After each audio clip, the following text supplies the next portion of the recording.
Hi hello നമസ്കാരം once again welcome back to yes to positive. ഇന്നത്തെ topic ഒരുപാട് ആളുകൾ ചോദിക്കുന്ന ഒരു ചോദ്യത്തിനുള്ള ഉത്തരമാണ്. അതായത് സെക്സ് വഴി പകരുന്ന രോഗങ്ങൾ, അതായത് STDs, സെക്ഷുവലി ട്രാൻസ്മിറ്റഡ് ഡിസീസ്, നമ്മുടെ ഗർഭധാരണ ശേഷിയെ ബാധിക്കുമോ? ഇത് പലർക്കും അറിയില്ല. പല STDsകളും, അതായത് ലക്ഷണങ്ങളില്ലാതെ വരുന്ന പല STDsകളും പിന്നീട് അത് നമ്മുടെ ഗർഭധാരണ ശേഷിയെ, സ്ത്രീകളുടേതാണേലും പുരുഷൻ്റേതാണേലും ആ ഒരു ഫെർട്ടിലിറ്റിയെ ബാധിക്കുമോ എന്നുള്ളതാണ് ഇന്നത്തെ ടോപ്പിക്. ഇതിനകത്ത് ഞാൻ സ്ത്രീകൾക്കും പുരുഷന്മാർക്കും ഉണ്ടാകുന്ന പ്രോബ്ലത്തിനെ പറ്റി വിശദമായി പറഞ്ഞു തരാം. അത് എത്രമാത്രം നമുക്ക് അതിൽ നിന്ന് ഓവർകം ചെയ്യാം, എന്തൊക്കെയാണ് അതിന് മുൻകരുതലുകൾ എടുക്കേണ്ടതെന്നുള്ളത് ഇന്നത്തെ ഈ വീഡിയോയിൽ നമുക്ക് വിശദമായി പരിശോധിക്കാം.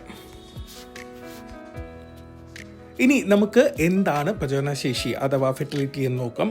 അതായത് ഒരു സ്ത്രീയും പുരുഷനും കല്യാണം കഴിഞ്ഞ ശേഷം അവർ മറ്റ് കോണ്ടം ഒന്നുമില്ലാതെ കുട്ടികൾക്കായുള്ള ആ ഒരു തയ്യാറെടുപ്പിൽ സ്വാഭാവികമായിട്ടും ബന്ധപ്പെടുമ്പോൾ ആദ്യ ഒരു കൊല്ലത്തിനുള്ളിൽ അവർ ബന്ധപ്പെട്ടിട്ടും ഗർഭം ധരിക്കാത്ത അവസ്ഥയാണ് നമ്മൾ ഇൻഫെർട്ടിലിറ്റി എന്ന് പറയുന്നത്. മൾട്ടിപ്പിൾ പാർട്ട്നേഴ്സ് ഉള്ള സ്ത്രീകളിൽ ചിലപ്പോൾ ക്ലമേഡിയ, ഗൊണേറിയ പോലുള്ള ചില STDsകൾ യാതൊരു വിധത്തിലുള്ള സിംറ്റംസും ഇല്ലാതെ, ലക്ഷണങ്ങളില്ലാതെ വരാറുണ്ട്. അങ്ങനെ ഉള്ളവരിൽ പെൽവിക് ഇൻഫ്ലമേറ്ററി ഡിസീസ്, അതായത് PID എന്ന നിലയിലേക്ക് പോകാൻ സാധ്യതയുണ്ട്.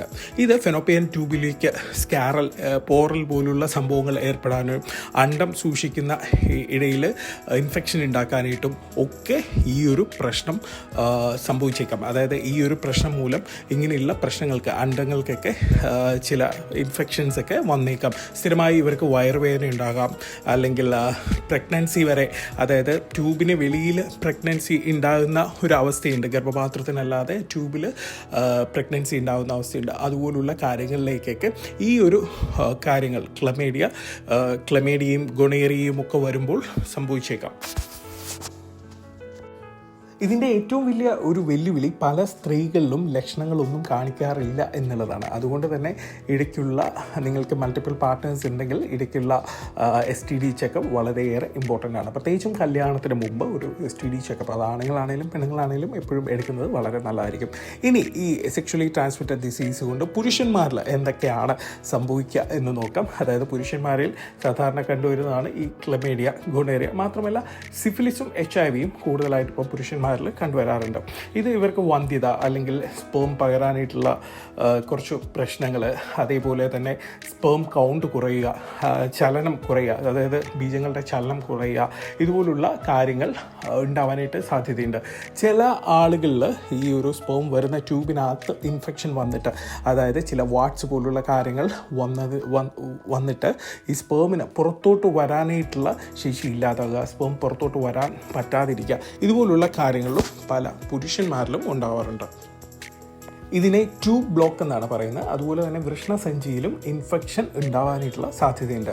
ഇനി നമുക്ക് പൊതുവെ സാധാരണ ഗർഭധാരണത്തെ, അതായത് ഫെർട്ടിലിറ്റിയെ ബാധിക്കുന്ന STDs എന്തൊക്കെയാണെന്ന് ഒറ്റ നോട്ടത്തിൽ നോക്കാം.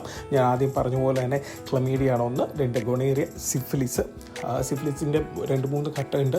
അതിനെപ്പറ്റിയുള്ള ഡീറ്റെയിൽ ആയിട്ടുള്ള വീഡിയോ നമ്മുടെ യൂട്യൂബ് ചാനലുണ്ട്, നോക്കുക. അതുപോലെ തന്നെ HIV ഞാൻ പലപ്പോഴും പറയുന്നത്, നമ്മളെ മെയിനായിട്ട് ഫോക്കസ് ചെയ്യുന്ന HIV ആയതുകൊണ്ട് തന്നെ HIV ഞാൻ പലപ്പോഴും പറയാറുണ്ട്. HIV ട്രീറ്റ് ചെയ്യുന്നവരിൽ ഈ പ്രശ്നങ്ങൾ ഉണ്ടാവാറില്ല.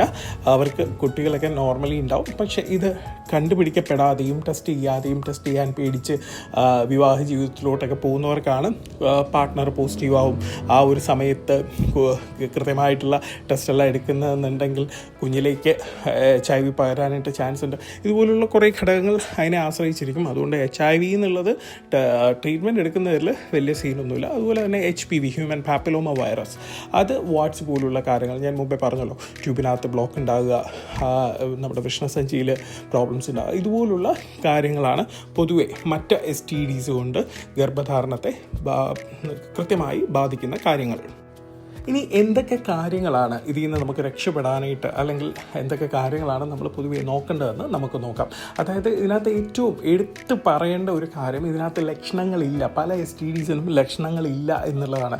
നിങ്ങൾ ലക്ഷണങ്ങൾ നോക്കി വെറുതെ സമയം കളയാതെ പതിവായി STD ചെക്കപ്പ്, STD പരിശോധനകൾ നടത്തുക എന്നുള്ളതാണ്. നിങ്ങൾക്ക് മൾട്ടിപ്പിൾ പാർട്ട്നേഴ്സൊക്കെ ഉണ്ടെങ്കിൽ തീർച്ചയായിട്ടും അത് നടത്തുക. അതുപോലെ തന്നെ ഒരു ശാരീരിക ബന്ധത്തിൽ ഏർപ്പെടുമ്പോൾ സുരക്ഷിതമല്ലാതെ പരിപാടിക്കാണ് പോകുന്നെങ്കിൽ, നമുക്ക് പരിചയമില്ലാത്ത സ്ഥലത്ത് ഡേറ്റിംഗ് അങ്ങനെയുള്ള സ്ഥലത്താണ് പോകുന്നതെങ്കിൽ കോണ്ടം മസ്റ്റായിട്ട് യൂസ് ചെയ്യുക. അതുപോലെ ഗർഭധാരണം പ്ലാൻ ചെയ്യുന്നതിന് മുമ്പ് 2 പേരും, അതായത് ഭാര്യയും ഭർത്താവും 2 പേരും STD ടെസ്റ്റ് എടുക്കുക എന്നുള്ളത് വളരെയേറെ ഇമ്പോർട്ടൻ്റ് ആണ്. അതുപോലെ സ്ത്രീകളിൽ നമ്മൾ HPV വാക്സിനേഷൻ നമ്മൾ റെക്കമെൻഡ് ചെയ്യുന്നുണ്ട്. ഹ്യൂമൻ പാപ്പിലോമ വൈറസിൻ്റെ വാക്സിനേഷൻ, അത് 3 ഡോസാണ്, 016 എന്നുള്ള ഡോസാണ്. ഒരു 25 വയസ്സിന് മുമ്പുള്ള സ്ത്രീകളാണെങ്കിൽ ഏറ്റവും ഉത്തമമാണ്.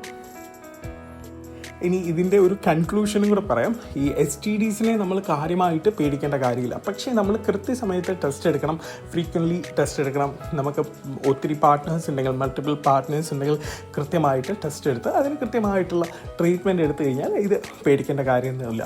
ഇപ്പോൾ പല STDസിനും വാക്സിനേഷൻ ഉണ്ട്. HPVക്ക് വാക്സിനേഷൻ ഉണ്ട്, ഹെപ്പറ്റൈറ്റിസ് Bക്ക് വാക്സിനേഷൻ ഉണ്ട്. ഇതുപോലുള്ള വാക്സിനേഷൻ എടുക്കാൻ നമ്മൾ മുമ്പോട്ട് വരിക തന്നെ ചെയ്യണം. അതുപോലെ എന്തെങ്കിലും ഡൗട്ട് ഉണ്ടെങ്കിൽ, ഇതുപോലുള്ള ഡൗട്ടുകൾ ഉണ്ടെങ്കിൽ ഞങ്ങൾക്ക് മെയിൽ ചെയ്യാവുന്നതാണ്. ഞങ്ങൾ തീർച്ചയായിട്ടും അതിനെപ്പറ്റി ഒരു വീഡിയോ ചെയ്യുന്നതായിരിക്കും. എല്ലാ പ്രേക്ഷകർക്കും നല്ലൊരു ദിവസം ആശംസിക്കുന്നു. നന്ദി, നമസ്കാരം.